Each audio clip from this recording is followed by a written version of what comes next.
Capítulo 4. ¿Qué hice mal? No he hecho nada malo. Proverbios capítulo 30, versículo 20.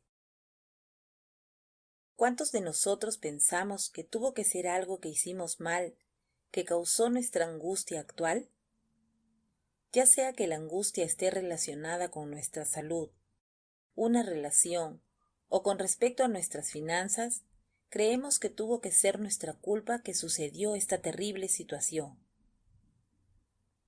Sin embargo, al culparnos por el desorden, hemos demostrado tener un corazón verdadero y humilde, ya que la característica de la adúltera es que ella cree que nunca tiene la culpa.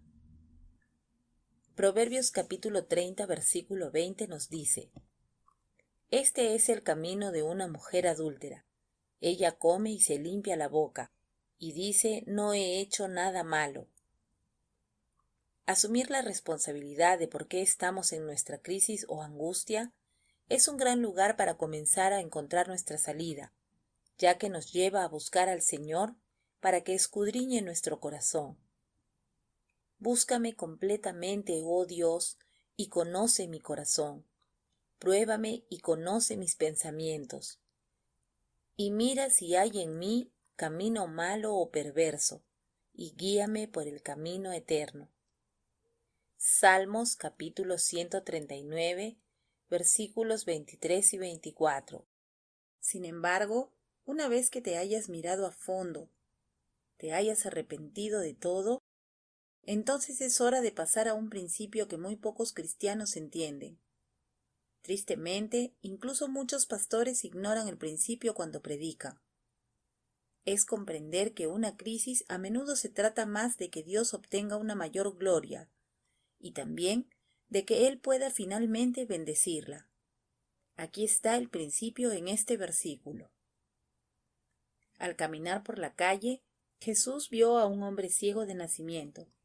Sus discípulos preguntaron: Rabino, ¿quién pecó, este hombre o sus padres, haciendo que nazca ciego?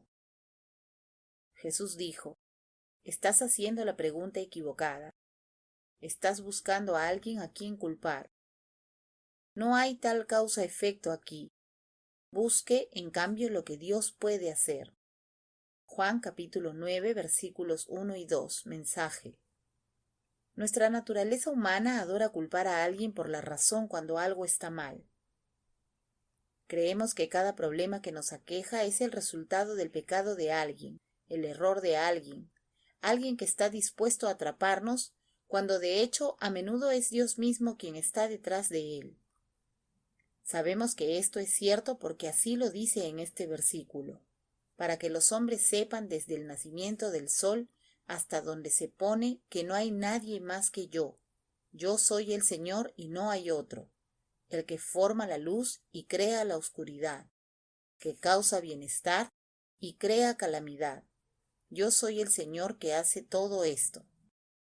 Isaías capítulo 45, versículos 6 y 7. Sin embargo, los cristianos todavía se niegan a considerar esto como una remota posibilidad. La posibilidad de que podría ser Dios.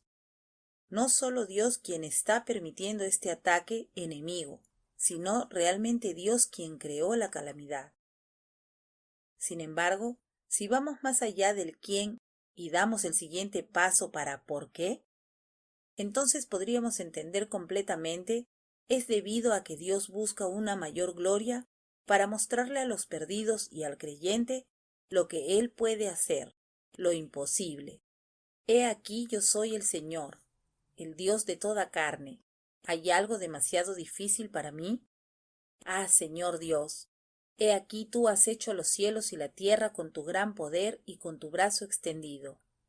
Nada es demasiado difícil para ti. Jeremías capítulo 32, versículo 27 y capítulo 32, versículo 17. Y finalmente, porque nada será imposible para Dios. Lucas capítulo 1, versículo 37. Si recuerdas, Erin dijo que este versículo en Lucas es el principio en el que se fundó RMI y lo que lo mantiene funcionando incluso ahora. Entonces permítame preguntarles, ¿por qué regodearse en la culpa o centrarse en culpar a alguien más cuando somos libres para pasar a la parte más emocionante de cada crisis? Lo que también ayuda a repeler el miedo y la vergüenza. ¿Por qué no buscar lo que Dios puede hacer y está a punto de hacer en nuestras vidas cuando una crisis golpea o ataca la calamidad? Cambia rápidamente la forma en que piensas recordando. Fue para que las obras de Dios se muestren. En los últimos 2 años me he sentido increíblemente bendecida porque Dios realmente me eligió para pasar por algunas pruebas bastante sensacionales y a menudo increíbles, para permitir que las obras de Dios se muestren. Muy a menudo, cuando las pruebas nos golpean, tememos, entramos en pánico, nos escondemos, nos sentimos culpables y experimentamos todas las emociones negativas bajo el sol. No obstante, al permitir que los pensamientos y sentimientos negativos sean nuestro centro de atención, lo que a menudo nos consume, generalmente extrañamos la anticipación y la emoción de lo que Dios está a punto de hacer cuando aparece en nuestra crisis actual. Y el miedo puede incluso bloquear lo que Él quiere hacer, tal como lo explicó Jesús en Marcos capítulo 6, versículo 5. Y Él, Jesús, no pudo hacer ningún milagro allí excepto que impuso sus manos sobre unos pocos enfermos y los sanó. Y se preguntó por su incredulidad. La voz dice, estaba asombrado por la obstinación de su incredulidad. ¿Es la terquedad lo que nos hace bloquear lo que Él quiere hacer? ¿Por qué no solo llegar a un lugar de completa rendición y no perder más tiempo en lo que hicimos mal o culpar a los demás? Eso es cuando finalmente comprendemos que Dios no está interesado en que nosotros arreglemos nuestros errores. Entonces, ¿por qué siempre tratamos de arreglar algo cuando nuestro padre o nuestro esposo está a punto de aparecer y hacer lo imposible si simplemente le entregáramos todo a él? Ahí radica otro mito. Cuando los cristianos nos dicen Dios nunca llega tarde. Absolutamente no es así. Como compartí en el último capítulo, fue después de mi promesa, después de que el pastor principal dijo que fuimos liberados, cuando Dios me mostró la manera de pagarlo, cuando un milagro me fue enviado desde el otro lado de la tierra. Además, Jesús debe ser conocido por llegar tarde y por llegar tarde a propósito.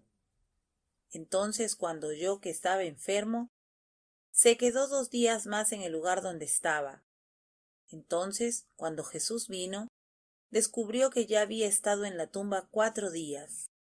Por lo tanto, cuando María vino donde estaba Jesús, ella lo vio y se postró a sus pies diciéndole, Señor, si hubieras estado aquí, mi hermano no habría muerto. Jesús le dijo, ¿no te he dicho que si crees verás la gloria de Dios? ¿No te he dicho que si crees verás la gloria de Dios? Juan capítulo 11, versículos 6, 17, 32 y 40. Jesús sabía lo que haría a la espera, por lo que él nunca se precipitó hacia adelante. Él sabía que traería mayor gloria a su Padre. Sí, si Jesús hubiera llegado a tiempo, hubiera sanado a su amigo enfermo y habría impedido que las hermanas de Lázaro estuvieran de luto cuando su hermano muriera. Pero que Jesús esperara y llegara tarde a propósito, significaba que los muertos serían resucitados, demostrando que Dios puede ir más allá de lo que podríamos haber creído o comprendido alguna vez. La historia de que Lázaro resucitó de entre los muertos y el hecho de que Jesús llegó tarde a propósito es significativo para mí personalmente porque esta es la historia que el Señor me dijo que recordara cuando lo busqué por primera vez con respecto a mi crisis financiera. Me habló por primera vez cuando estaba en Sudáfrica y solo un par de semanas en una gira larga y agotadora que me llevó por todo el mundo. Para mi horror, el día antes de partir para este viaje de 5 semanas alrededor del mundo, Mis cuentas bancarias estaban totalmente vacías después de retirar solo una pequeña cantidad de dinero en efectivo para llevar conmigo. Incluso dudé en sacar el dinero cuando vi que al hacerlo no me quedaría nada, pero el Señor insistió como lo busqué. Es obedeciendo en las cosas pequeñas, esas cosas del día a día, que te llevan al lugar de obedecer y confiar en Él en las cosas grandes. Si no lo hubiera buscado y también obedecido a lo que escuché, aunque fue aterrador hacerlo financieramente, nunca hubiera llegado a Sudáfrica. Cuando estaba lista para salir de este país, descubrí que necesitaba ese dinero para obtener una visa de visitante inesperada para ingresar a Brasil. Y para prepararme para creer y aumentar mi fe aún más, me dijeron en el aeropuerto que me tomaría un total de 6 meses para obtener una visa de visitante. Sin embargo, solo 25 horas después de aplicar, obtuve la mía, y obtuve el último asiento en ese avión. Ahí estaba la primera prueba de que Dios tenía el control, y en realidad comenzaría a usar más crisis en mi vida para probar que Él me estaba preparando para eventualmente bendecirme. Sí, financieramente, pero el principio se extiende a cada área de nuestras vidas. Un principio increíble que pocos entienden, y aún menos son capaces de superarlo porque no saben o no creen en lo que dice. No confían en Él en las pequeñas cosas. Por lo tanto, cuando las crisis más grandes golpean, sus músculos espirituales son incapaces de levantar o soportar su peso. Muchos de nosotros nos reímos de los necios e infieles israelitas que vagabundearon en el desierto, personas que comenzaron a temer a cada paso a pesar de que habían sido testigos de los milagros que rodeaban las plagas que les permitieron escapar de Egipto. Y luego, si eso no fue suficiente para construir su fe, mientras nos sacudimos la cabeza, incluso vieron el Mar Rojo convertirse en una autopista hacia el otro lado. Pero, ¿cómo podemos burlarnos cuando tantos de nosotros actuamos de la misma manera, cuando estamos experimentando muchas menos dificultades de las que ellos enfrentaron? Muy a menudo hemos visto a Dios obrar milagrosamente y con precisión de muchas maneras en nuestras vidas y en las vidas de los demás. Hacemos de los testimonios de lectura un hábito diario y, sin embargo, cuando nos prepara para la próxima crisis en nuestras propias vidas, inmediatamente sufrimos de amnesia y nos olvidamos por completo de su fidelidad y de su tiempo. Es por eso que cuando comenzamos a preocuparnos por su tiempo, cuando el tiempo se acaba, es cuando tenemos que recordar que Jesús a menudo llega tarde con el propósito, para que Dios obtenga una mayor gloria. En lugar de simplemente curar a un hombre enfermo, lo cual es admirable, Él tarda 4 días completos, 4 días con un hombre que comienza a apestar en una tumba. Cada hora se congregan más multitudes. Cuando Jesús aparece y grita, «Lázaro, ven fuera», estimado amigo, ese es el tipo de milagro que sacudirá al mundo. Para cuando llegué a Sudáfrica, podía sentir que tenía que haber problemas financieros en los Estados Unidos. Pero cada vez que trataba de ponerme en línea para echar un vistazo a mis cuentas, que hago regularmente cuando viajo, por más que traté de entrar, Dios me detuvo. Tampoco era la conexión a Internet, porque podía hablar fácilmente con mis hijos y verlos claramente a través de nuestro video chat. Pero no pude ingresar a mi banco para ver qué tan mal se había vuelto todo en mis cuentas bancarias. ¿Por qué? ¿Sabías que los milagros de Dios generalmente se forman en secreto? Mi cuerpo no fue escondido de ti, cuando fui hecho en secreto. Salmos capítulo 139, versículo 15. No solo quiere evitar que nos preocupemos y muchos miedos que experimentaríamos si estuviéramos observando cada uno de sus movimientos, sino que también nos prepara para la gran sorpresa cuando aparece nuestro milagro. Permítame detenerme aquí para decir que sí sé que la mayoría de las mujeres embarazadas tienen ultrasonidos que le dicen no solo el sexo del bebé que está por nacer, sino que a menudo detectan posibles anormalidades. Aunque muchas de estas pruebas estaban disponibles incluso cuando yo estaba embarazada, me negué a tomarlas.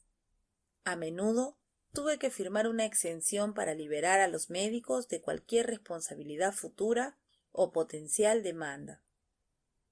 Después de cumplir los 40, durante un embarazo, tuve una médico cristiana que no podía entender por qué me negué. Ella dijo que incluso si no escogiera el aborto, al menos querría saber si mi bebé nacería con una normalidad para estar preparada. Cuando estaba firmando el comunicado, simplemente dije, si algo está mal, él lo arreglará, o él me preparará.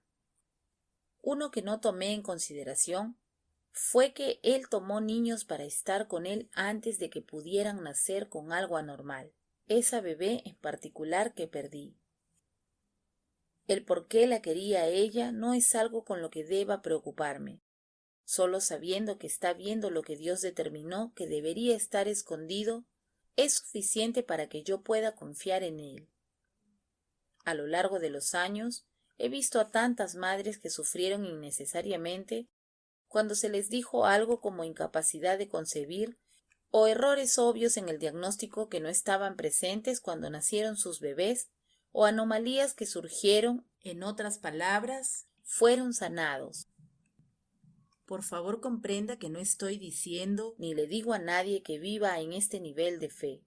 Debe gatear antes de caminar antes de correr y practicar su fe a diario antes de ingresar o ganar los Juegos Olímpicos. Simplemente vive feliz en cualquier nivel de fe que tengas y confía en Dios para crear una variedad de calamidades que te ayuden a aumentar.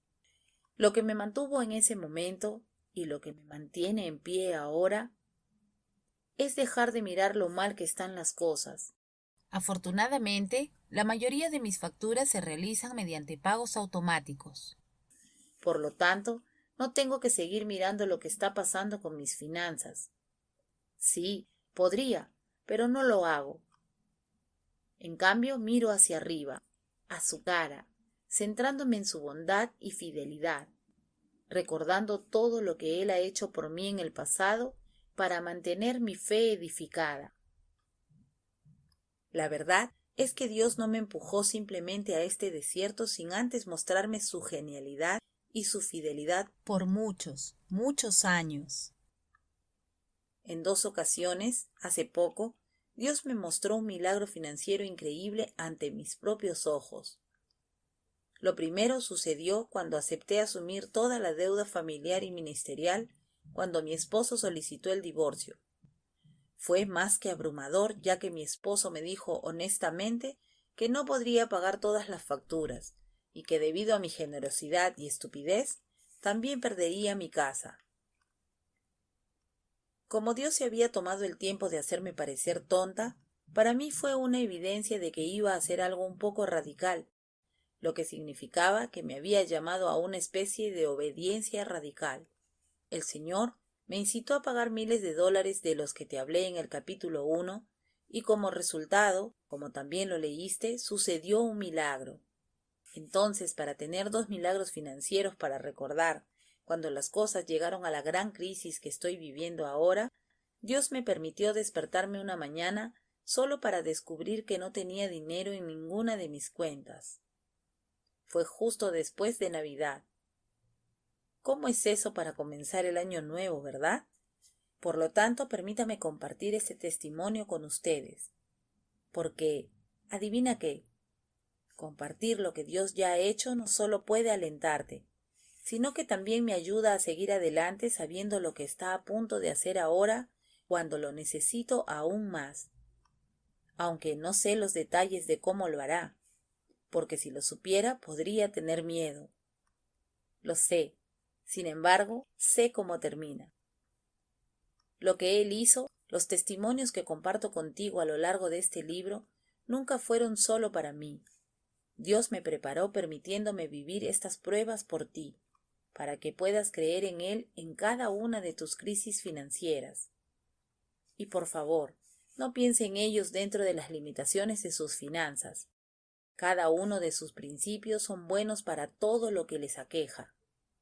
Todo lo que hace que tengas miedo y te alejes de seguir adelante en la fe con Él a tu lado. Para esta crisis, el Señor me dijo que no sucedería de inmediato y me dijo, recuerda a Lázaro. Debo ser honesta, solo la idea de que esté en una tumba financiera y empiece a oler mal financieramente, a menudo me hace sentir un poco incómoda o mareada. Sin embargo, cada día me levanto y elijo convertir esos sentimientos problemáticos en pensamientos de excitación, de resurrección, en lugar de una mera curación, razón por la cual Él ha elegido hacerme esperar hasta que me entierren.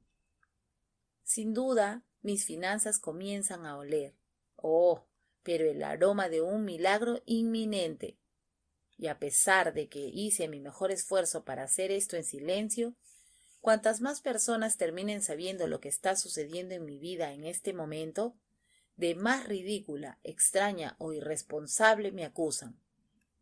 Sin embargo, este lugar de estar irremediablemente necesitada de Él es el único lugar en el que quiero estar. Testimonio financiero número 4. Ella dio de su pobreza. Antes de comenzar, permítame establecer una base. Recuerde conmigo la historia de la pizca de la viuda de la Biblia, que compartí en un capítulo anterior. Y solo para refrescar nuestros dos recuerdos, leámoslo nuevamente. Y él, Jesús, se sentó frente al tesoro y comenzó a observar cómo la gente estaba poniendo dinero en el tesoro. Y muchas personas ricas estaban poniendo grandes sumas.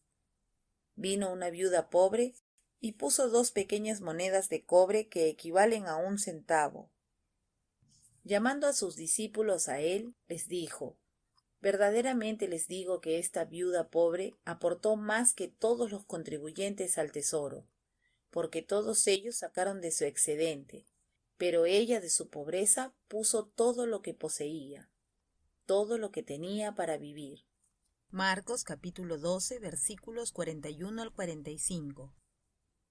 Aunque había escuchado la historia muchas veces, no fue hasta que me pidieron que diera cuando estaba en la ruina total que finalmente entendí lo que significaba dar del faltante en lugar de la abundancia, o al menos tener suficiente. Era diciembre, solo 5 meses después de que mi divorcio fuera definitivo. Dios había sido increíblemente fiel y había hecho mi mejor esfuerzo para ser obediente en todo lo que me dijo o me enseñó a hacer desde que asumí las finanzas de la familia y del ministerio unos 8 meses antes. Como mencioné en mi testimonio en el capítulo 1, no solo asumí toda esa deuda, sino que acepté sin manutención infantil. Pero mi ministerio también se estaba desmoronando lenta pero seguramente. En marzo del mismo año, Erin decidió que ya no deberíamos ministrar a los hombres, que representaban más del 50% de los ingresos de mi ministerio a través de las ventas de los libros. Los hombres tienden a comprar más que las mujeres. La decisión de hacer RMI solo para mujeres fue publicada en los sitios de Erin y míos el día antes de mi cumpleaños 50. En marzo de ese mismo año, mi cumpleaños y el de Erin están a menos de 1 semana de diferencia. Una vez que mi esposo me contó sobre la solicitud de divorcio, sugirió que reconsidere no vender los recursos de nuestros hombres. Solo por la decisión de Erin, no había una buena razón para cometer el mismo error que ella, dijo. Sin embargo, sabía que había sido Dios quien lo había establecido en ese orden, y que estaba usando a Erin una vez más en mi vida.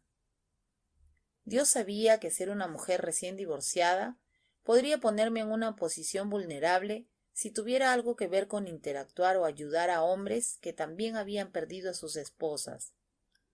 Además de esto, usar dinero para tomar mis decisiones es una trampa. No te afanes por hacerte rico, sé prudente y desiste. ¿Has de poner tus ojos en las riquezas siendo ningunas? Porque se harán alas como alas de águila y volarán al cielo. Proverbios capítulo 23 versículos 4 y 5.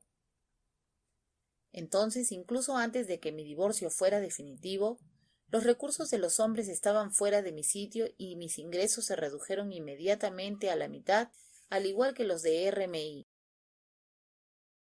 Entra la siguiente fase de crisis. Incluso antes de que el divorcio fuera definitivo, llegó el primero de varios ataques. Pero antes de seguir, tenga en cuenta que aunque estos ataques vinieron a través de mi ex marido, no tiene sentido mirar a quien podría ser su enemigo. Dios debe ser reconocido por llevar a su pueblo a situaciones en las que las probabilidades no nos favorecen. Y lo hace a propósito. No importa a quién decida usar. Por favor, nunca pierda de vista quién crea la calamidad y con qué propósito.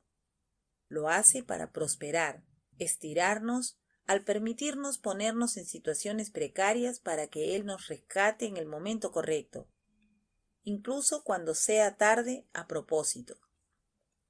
Aunque algunos pueden debatir este hecho, hay un lugar en particular en el que hay una prueba real de este principio, cuando se le dice a Gedeón que se deshaga de más y más soldados de su ejército, acortando su ejército de 22,000 a solo 300.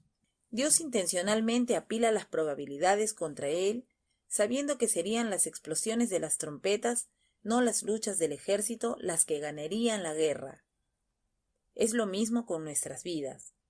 No es lo que nos queda, sino simplemente nuestros gritos de alabanza que ganarán cualquier batalla que se desate en nuestra vida. Entonces, ¿cómo podría hacerlo cuando la mitad de mis ingresos se fue? Antes de tener la oportunidad de pensar en ello, Dios decidió reducir mis ingresos aún más cuando mi esposo hizo más demandas. Pero como dije antes, no importa a quién decide usar el Señor. Mi única razón para mencionar esto es para que pueda relacionarse con mi historia y dejar de lado todos los detalles de sus crisis actuales o futuras. Mi esperanza es que recuerden siempre mantener sus ojos hacia donde se dirige Dios, quien está sosteniendo su mano, su esposo. Sin importar cuán catastrófica era, pude ver casi de inmediato que esta era la oportunidad que había estado esperando. Durante años solo quería dar, pero nunca tuve la autoridad para hacerlo. Así que ahora, sin necesitar el permiso de mi marido, pude distribuir el resto de los contenidos de mi librería, regalando la mayor parte de forma gratuita. Y la primera caja que cerré se envió a África. Impresionante, ¿verdad? Sin embargo, una vez que la emoción terminó, me quedé con menos ingresos cada vez. Afortunadamente, no soy la mejor en el manejo de las finanzas, así que no estaba al tanto de cuán terribles se estaban convirtiendo las cosas. No hasta una mañana de diciembre. Aquí entonces está mi testimonio. Cuando me desperté temprano esa mañana de diciembre, me levanté más temprano porque tenía mucho para mantenerme ocupada. No era del todo natural cuando ingresé a mi banca en línea y descubrí que tanto nuestra familia como nuestras cuentas ministeriales estaban nuevamente vacías. Estaba en línea para pagar facturas, pero sin dinero. Eso no iba a suceder. Fue entonces cuando el Señor me habló acerca de reducir el precio del resto de los precios en mi librería en línea, y luego dar un descuento del 50% a los miembros del compañerismo de RMI. Básicamente, significaba que simplemente estaría cubriendo el costo de lo que yo pagué por ellos, lo que significaba que no obtendría ningún beneficio. No importa lo loco que parezca, simplemente pensé, ¿qué importa? De todos modos, ya que básicamente estoy limpia, arruinada. Así que seguí adelante, siguiendo lo que el Señor dijo que tenía que hacer. Esa misma noche hice otra cosa extraña al responder correos electrónicos. Nunca hice eso, y todavía no lo hago, ya que me hace pensar demasiado por la noche y no puedo conciliar el sueño. Pero esa noche lo hice, y fue entonces cuando recibí un correo electrónico que me dejó totalmente alucinada. Otra querida y valiosa miembro de mi compañerismo, que vive en Asia, escribió para decirme que estaba enviando una donación de más de $15,000. Léelo de nuevo. En un instante, Dios fue fiel en todo porque intencionalmente apiló las probabilidades en mi contra y me impulsó a hacer algo ridículo. Dar cuando realmente no tenía nada que dar.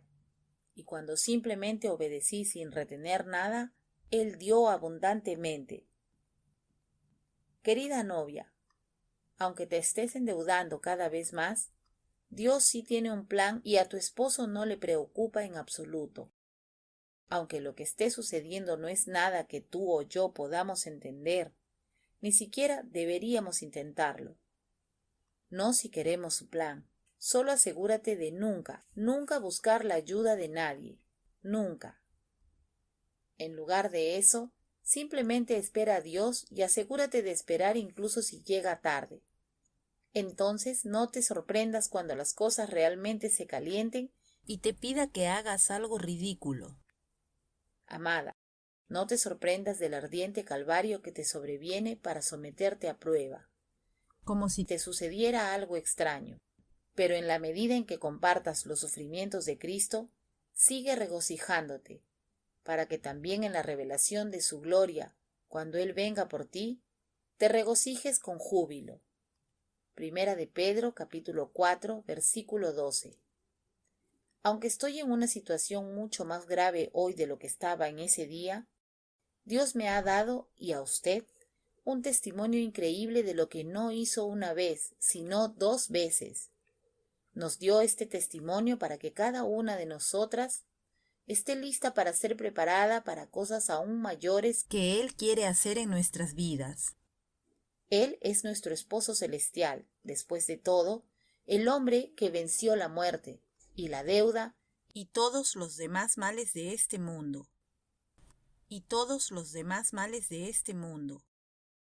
Nunca olvides su promesa para nosotros en Juan capítulo 16, versículo 33. Estas cosas te he hablado para que en mí tengas paz. En el mundo tendrás tribulación, pero ten valor, he vencido al mundo.